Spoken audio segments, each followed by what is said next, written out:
Mungkin kita bertemu baru 2 bulan, ada yang 3 bulan, ada yang dari Januari di sini. Siapa? Rocky ya, Rocky luar biasa ya. Jadi itu suatu kebetulan. Tetap ada senyuman di akhir tahun.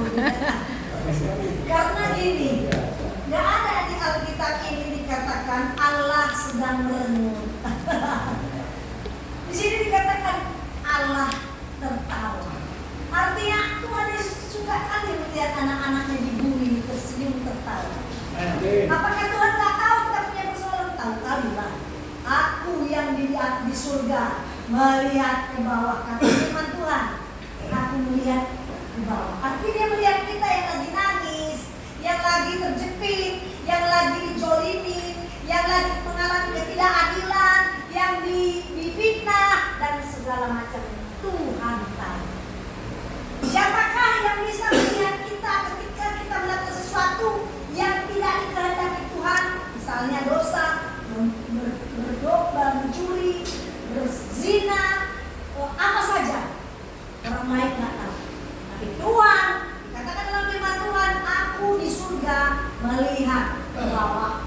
Jadi mata Tuhan memandang kita ke bawah, saudara. Dan hari ini mata Tuhan juga memandang kita yang sedang beribadah. Jangan berkata anakku tidur siang kau korbankan. Ya kan, dia senang. Tidur siangmu dikorbankan karena mau kau dengarkan apa yang dikatakan dalam firman. Ya. Nah, next di bulan November dari komunitas orientasi mengasihi, di bulan November adalah kasih Allah yang besar. Memang kita masuk di bulan Desember adalah bulan ulang tahunnya Tuhan Yesus. Itu sebabnya kalau biasanya ulang tahun biasanya ada kado kan? Kan kalau ulang tahun identik dengan kado ya kan? Siapa yang pernah mendapatkan kado di sini? Dari mamaku, kawanku, kekasihanku, siapa yang pernah mendapatkan kado? Mendapat kado? Sekitar enggak? Gak pernah dapat kado apa? Bapak ulang tahun gak pernah dapat kado? Bilang bang, gak enak bu, kadonya cuma kue aja. Itu bukan kadonya pak. Kado yang gak pernah dapat kado 1, 2, 3 gak pernah dapat kado pak. Mulai tahun ini kau pasti dapat kado. Amin. Karena apa? Kau sudah janji memberi sesuatu kepada Yesus sebagai kado. Kita hidup dalam dunia, jangan pernah mengharapkan mendapatkan kado kalau kau tidak pernah memberi kado. Itu hukum dunia, iya kan? Itu hukum dunia. Jangan pernah kau harapkan tidak pernah mendapatkan kado. Pernahkah kau memberikan kado? Aku tanya lagi, siapa yang pernah memberikan kado? Bapak tadi nggak pernah memberikan kado, dapat kado ya? Tapi pernah memberi kado. Bapak akan dapat. Amin. Bapak pasti dapat. Selanjutnya karena Bapak sudah tahu bahwa alangkah senangnya mendapatkan kado. Tuhan Yesus itu semua dia punya, gak perlu dia uangmu, gak perlu dia bajumu, gak perlu dia rumahmu, semua dia punya, emas dan perak, berlian semua dia punya. Tapi dia perlu kado dari kita. Karena kita pikir manusia aja kan, kadang-kadang ada yang diundang kan, diundang family pula kaya dia kan, terus diundang lewat undangan. Kita udah tahu orang susah, diundang sama orang kaya. Kira-kira pasti perasaan kita, aduh, diundang sama orang kaya. Kado apa yang dibawa? Orang kaya itu perlu dapat kado nggak dari kita? Perlu, walaupun kau kasihnya angin. Aku, walaupun ulang tahun bom sebiji pun aku akan senang dikasih kado. Misalnya aku beli bisa kali. Tapi yang namanya kado itu beda. Ya, Tuhan Yesus suka dikasih kado. Biar kau tahu Natal itu bukan hanya sekedar makna, makanan Natal. Setiap Natal udah keluar dari rumah ini. Mana ada Natal kalau belum 30 hari mau Natal. Supaya kau makanan pas. Makanan Natal. Kan banyak kita aku butuh waktu belum bertobat. Cari makanan Natal. Natalnya kalau perlu di tempat mewah. Pastilah ada kadang-kadang makanan Natalnya pasti enak. Ini manusiawi itu kita. Masa kita bohong. Kalau kita belum bertobat makanan itu yang kita perlu. Kalau perlu waktu khotbah di luar kita. Udah makanan Natal masuk ke kita kan? Itulah kita. Dan sekarang kau harus tahu, nakal itu bukan sekedar. Dan yang Tuhan minta kado spesial darimu. Kalau cuman kau bisa beli buku tulis harga 80 perak, inilah 80 perak ini buku tulis Tuhan, kadoku sama kasih sama Tuhan, tapi jangan kosong di sini. Kau tulis di situ, aku cinta Tuhan. Entah apa yang kau tulis, inilah kado Tuhan. Itu sangat luar biasa. Apalagi kau tulis cerita-cerita lucu bersamaan dengan Tuhan. Kurasa Tuhan terpinggul-pinggul di sini. Iya, ya. Jadi tahu ya, kita ini kalau datang sama Tuhan, lepaskan semua siapa kita. Ngerti maksudnya? Misalnya kita seorang yang dihormati Tuhan, kita seorang yang kaya, kita seorang yang kepala OKP. Saya di sana Lapas Pemuda berjejer, siapa kepala OKP? Ada 6 orang. Karena di mereka sudah Tuhan, orang OKP bisa diperintahkan, tapi saya kepala apa? OKP ya kan? Nah di situ saya suruh, kamu belok, kamu ini ikut semuanya. Karena kau sekarang udah OKP lagi kau. Gitu. Jadi artinya ketika kita datang sama Tuhan, jadilah kau kayak anak-anak itu. Lepaskan semua atribut, pangkat-pangkat menjumlah segala. Aku datang melayani di lapas dan bukan aku lepaskan siapapun. Berarti ya, merendahkan diri. Aku ini pelayan. Meskipun di luar mungkin posisiku jadi berbeda. Kalau di kampus, di dunia beda, kan beda. Tapi ketika melayani Tuhan datang dengan seperti hamba. Saya kan sebagai pelayan Pak. Pelayan itu tahu fungsinya apa kan? ART, ART apa? Asisten rumah tangga. Asisten rumah tangga, tahu kan? Ya, panganuti bahasa Simalungun ini. Kalau apa? Yang bantu di rumah. Enggak lah, itu kan bahasa Indonesia. Apa ya Pak? Bahasa tahu.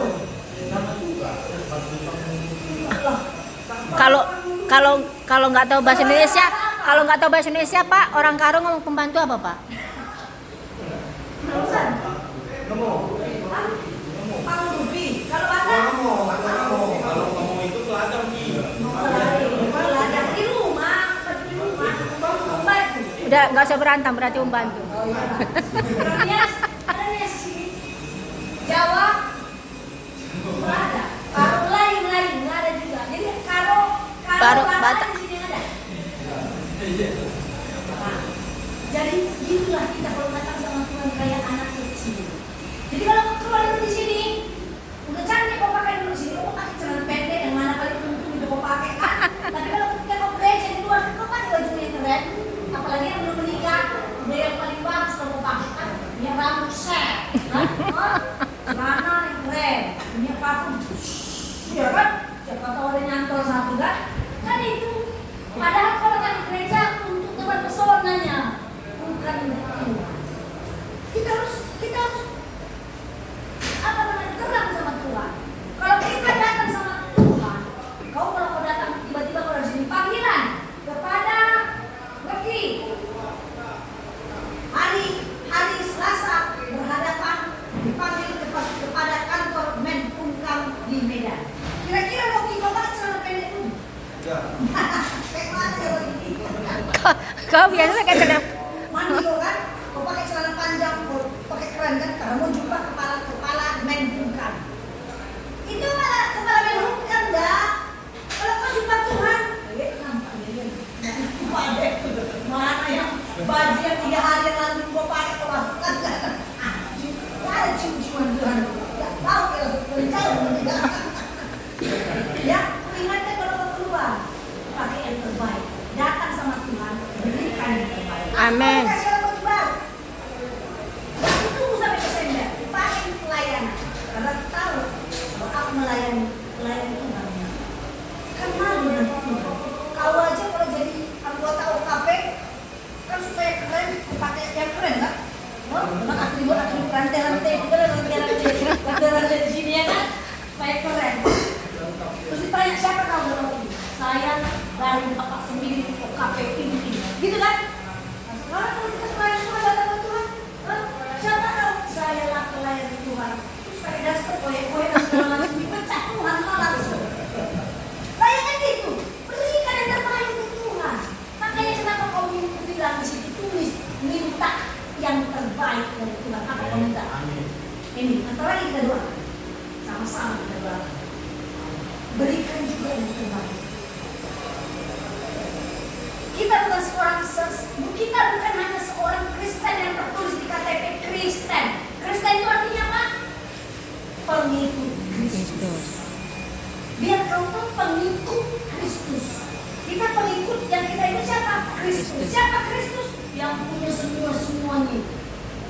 Jadi nggak main-main.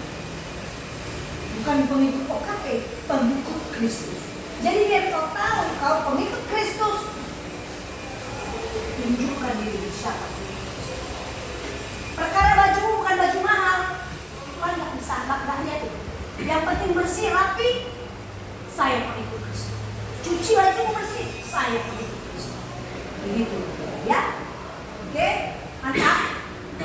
CKM, kerja kabrasa.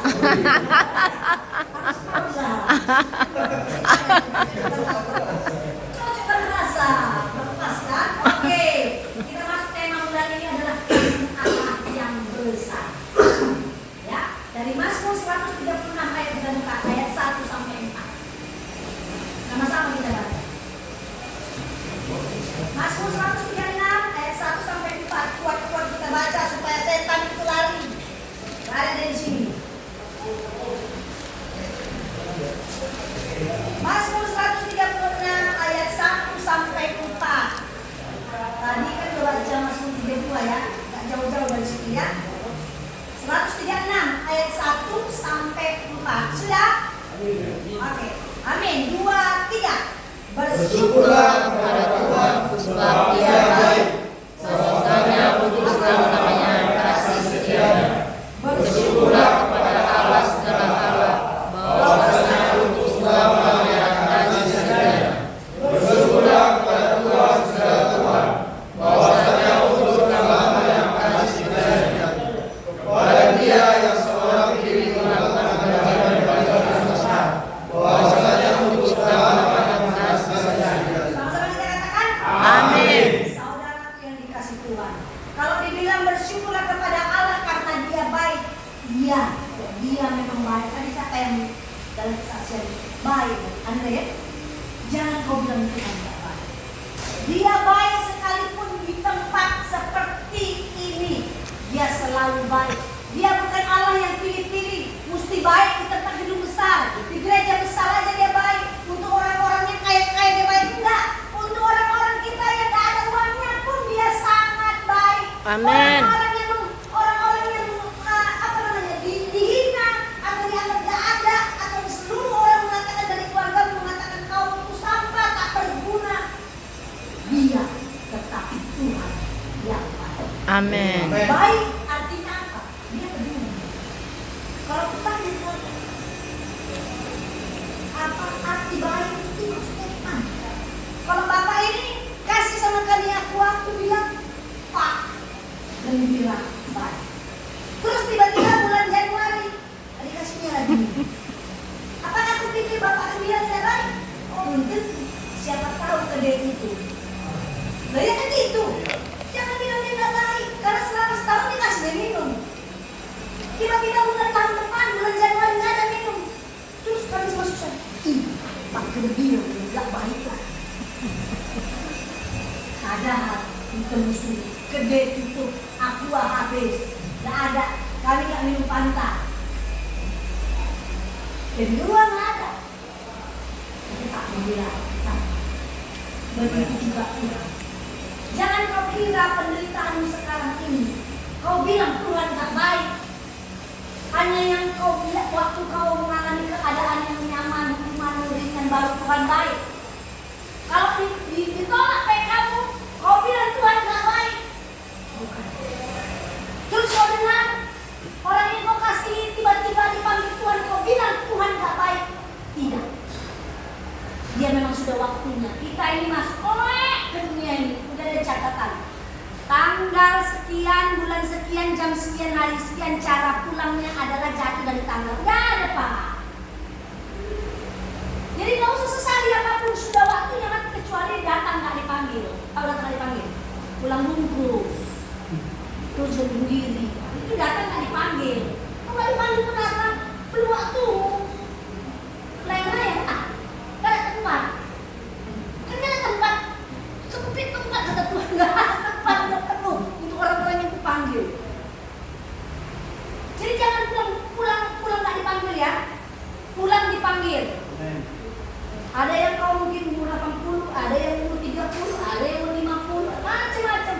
Makanya gunakan waktu. Jangan sampai waktu muda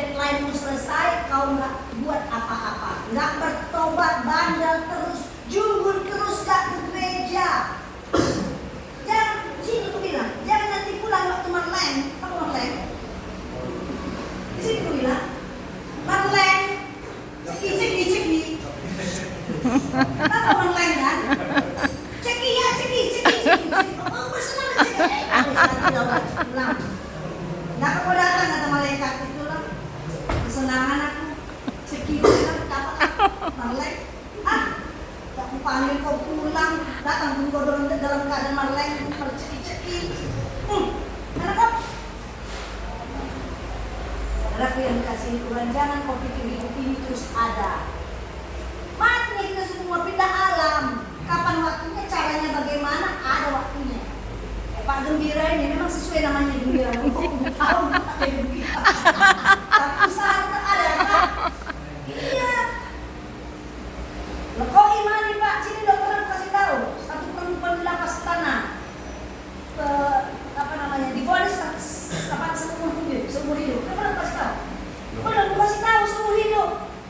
Ibu ini orang kaya, tanah yang 3 hektar di pada di sana. Jadi kalau seumur hidup laku nggak tanah 1 hektar itu? Bisa dinikmatinya nggak? Nggak bisa lah. Dia orang kaya, masuk penjara karena menjadi kotak perencanaan pembunuhan harta warisan. Bukan dia bunuh. Intinya dia masuk penjara dan divonis seumur hidup. Masuk umur 40. Kalau seumur hidup berapa? Apanya? 40 tahun juga kan? Jadi 20 tahun kalau separuhnya. Separuhnya. 20 mana pemotongan? 20 tahun. 60. Lalu dia keluar dari situ kalau 20 kan? Jadi ketika dia masuk di tahun ketiga, ke tahun kelima, namanya dia berputus asa. Namanya orang semua itu berputus asa. Uangnya banyak, tidak bisa dibayar. Tidak bisa dibayar. Pak Tuhan mau tak jasa segala macam. Pokoknya bukan kalian dituntut sama yang menuntut itu dia memberikan uang. Main di atas yang tapi salah kan gitu. Pokoknya dia dituntut seumur hidup. Itulah kondisi. Dijalaninya di penjara ini udah 5 tahun. Udah 5 tahun penjara udah kayak apa dia? Bos. Geng. Namanya kalau begitu orang di lapas kan main sungguh-sungguhan jadi bos. Dia kan hidupnya gak nyaman, makan gak ada masalah kan Pak ya? Kan gitu.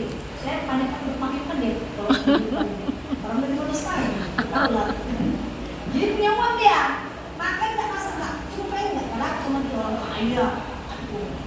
Jadi dilakukannya selama 5 tahun itu sesuka-suka dia. Tahu sesuka-suka dia?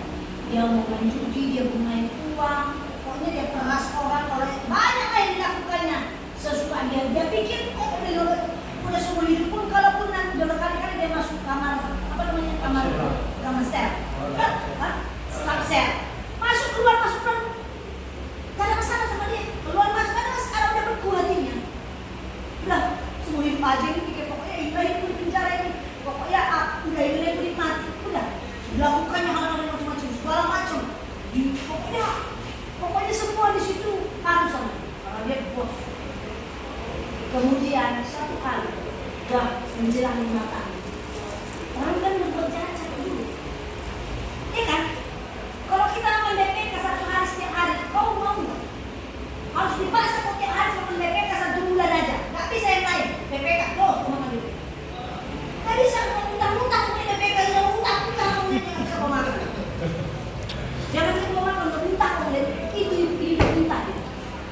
Semua udah dilakukan ini. Kode segala macam, pokoknya banyak anggotanya. Capeklah dia untuk membuat dosa. Satu kali seng-seng dia masuklah ketua geng ini di dalam akhirnya daripada pulang-pulang bukan langsung dia mencari Tuhan, kan musik di sana udah ada drum, kita pemainnya lengkap, ada musik, ada keren. Jadi dia maksudnya ya mau nyanyi lah, mau dengar aja lah ya kan, motivasinya itu. Masuk dari satu kali dia masuk, enak kayak di penjara ini ya. Di gereja ini memang gereja di situ besar, enak. Enak tuh di gereja itu. Satu kali dia masuk, 2 kali dia masuk, 3 kali dia masuk. Gak sadar dia, nangis dia terseduh-seduh dengan lagu-lagu ya, nyanyi kan, orang itu nyanyi kan. Tiba-tiba dia dirawat atau dijamah sama Roh Kudus. Kalau dijamah sama Roh Kudus Pak, itu gak bisa lagi bilang kata malu. Nangis itu dia kayak udah terlem lagi.